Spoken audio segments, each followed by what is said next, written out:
নমস্কার বন্ধুরা, রান্নাঘরে রেখার চ্যানেলে সবাইকে স্বাগত। আশা করছি তোমরা সবাই খুব ভালো আছো। একাদশীর উপবাস বা শিবরাত্রি যে কোনো উপোসের দিনে আমরা এই সাবুর লুচি আর সাদা আলুর তরকারি করে থাকি। আর আজকে সেই সাবুর লুচি আর সাদা আলুর তরকারির রেসিপি তোমাদের সাথে শেয়ার করছি। চলো রেসিপিটা শুরু করা যাক। তো প্রথমে কড়াইয়ের মধ্যে দিয়ে দেবো 2 কাপ মোটা দানার সাবু। তো তোমরা চাইলে ছোটো দানার সাবুও ব্যবহার করতে পারো। এরপর গ্যাসটাকে মিডিয়ামে রেখে 5 থেকে 10 মিনিট ভেজে নেব। দেখো সাবুটা একদম কালারটা চেঞ্জ হয়ে গেছে, তার মানে ভাজা হয়ে গেছে। একটা অন্য পাত্রের মধ্যে আমি ঢেলে নিলাম। তারপর ঠান্ডা করে ওই সাবুটাকে আমি একটা মিক্সার গ্রাইন্ডারের মধ্যে ঢেলে নেব গ্রাইন্ড করার জন্য। দেখো আমার গ্রাইন্ড করা হয়ে গেছে, একদম মিহি করে আমি এটাকে গ্রাইন্ড করে নিয়েছি। এরপর অন্য একটি পাত্রের মধ্যে এটাকে ঢেলে নেব। এবারে নিয়ে নিয়েছি 2টো মাঝারি সাইজে সেদ্ধ করা আলু। তো একটা আলুকে আমি কেটারের সাহায্যে ভালোভাবে গ্রেট করে নেব।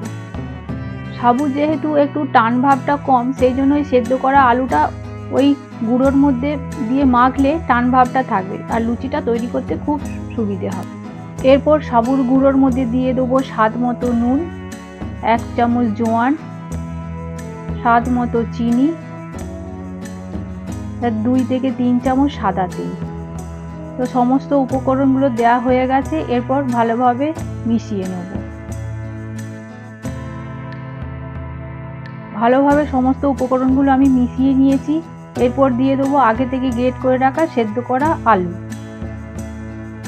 প্রথমে সেদ্ধ করা আলুটাকে দিয়ে সাবু গুঁড়োটাকে ভালোভাবে মেখে নেব। এরপর যদি জলের প্রয়োজন হয় তারপরে অল্প অল্প জল দিয়ে আমি এই ডো তৈরি করব। এবারে অল্প অল্প জল দিয়ে ডোটাকে আমি মাখতে থাকবো। তো এই ডোটাকে একদম নরম করে মেখে নিতে হবে, শক্ত মাখলে হবে না, তাহলে লুচিগুলো ভালো হবে না। দেখো ডোটা আমার সুন্দরভাবে একদম সফট করে মেখে নিয়েছি। ঢাকনা দিয়ে ঢেকে 10 থেকে 15 মিনিট রেস্টে রেখে দেবো। তো 15 মিনিট বাদে ঢাকনাটা খুলে দেখে নেবো যে ডোটা একদম নরম হয়ে গেছে। এরপর এই ডোটাকে আবারও খুব ভালোভাবে আমি ডলে নেব। এই ডোটা যত বেশি সময় ধরে মেখে রাখবে লুচিগুলো ততটাই নরম হবে এবং ফোলা ফোলাও হবে। প্রথমে ডোটাকে আমি 2 ভাগে ভাগ করে নেব। তো 1 ভাগ থেকে 4টে আমি লেচি কেটে নেব বড় সাইজে।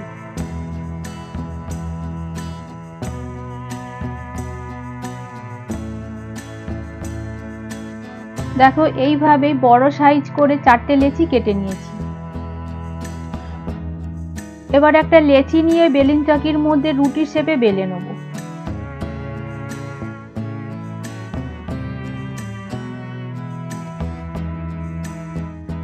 এবারে একটা আমি বাটি নেব, সেই বাটির মাপ করেই লুচির শেপ করে কেটে নেব। দেখো ঠিক এইভাবেই লুচির শেপে কেটে নেব।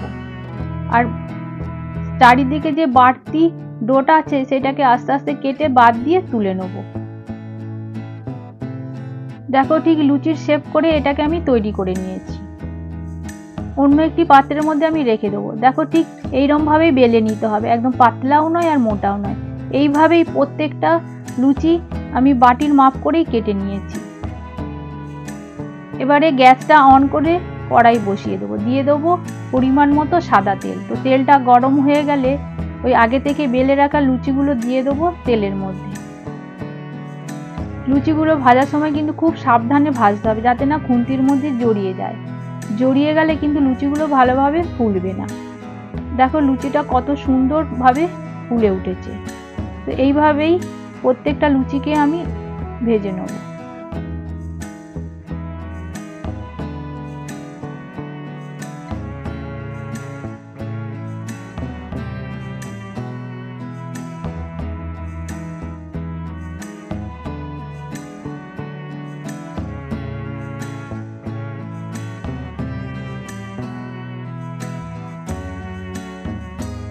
একই রকম ভাবে সমস্ত লুচিগুলোকে আমি ভেজে অন্য একটি পাত্রের মধ্যে তুলে রেখে দেবো।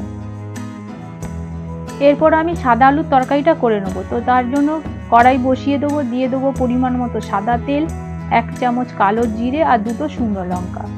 তারপর দিয়ে দেবো আগে থেকে সেদ্ধ করা আলু। তো এখানে আমি 2টো বড় সাইজের আলু নিয়েছি। এরপর দিয়ে দেবো 1 চামচ গোলমরিচ গুঁড়ো আর স্বাদ মতো নুন। দিয়ে নাড়াচাড়া করতে থাকবো। গ্যাসটা কমিয়ে রেখে 5 থেকে 10 মিনিট নাড়াচাড়া করে ভেজে নিতে হবে। এরপর দিয়ে দেবো পরিমাণ মতো জল। তরকারিটা ফুটে এলে দিয়ে দেবো 2টো কাঁচা লঙ্কা আর হাফ চামচ ঘি। তো এটাকে খুব ভালোভাবে মিশিয়ে নিতে হবে আর খুন্তির সাহায্যে আলুগুলোকে গেলে নিতে হবে। এইভাবেই তৈরি হয়ে গেল সাদা আলুর তরকারি। তো অন্য একটি পাত্রের মধ্যে আমি সার্ভ করে নেব।